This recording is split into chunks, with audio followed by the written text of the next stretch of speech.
Thank you for the fufuanga. Our second taulunga for tonight. She's a granddaughter of one of the elders of the Tongan community in Canberra. Has been here for years.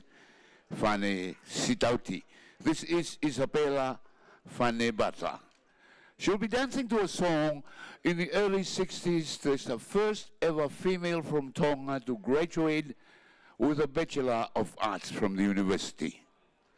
Her father, the late Ulukalala, penned this song and Tonganized Bachelor of Arts to Pesolaati.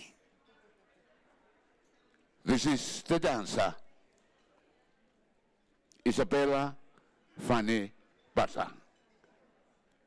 To Ulukalala composition, Pesolaati.